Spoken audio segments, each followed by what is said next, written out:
Good day, ma'am and sir. My name is Jonalyn Uson Abal, 28, single from Urdaneta City, Pangasinan, Philippines. I am a high school graduate. I work as a domestic helper in Qatar before for 2 years and 5 months with finished contract from May 29, 2021 to August 28, 2023.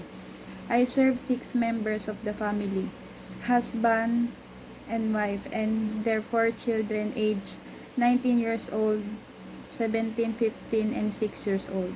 My duties are cleaning the house, cooking, washing clothes, ironing, and taking care of the kids and their needs.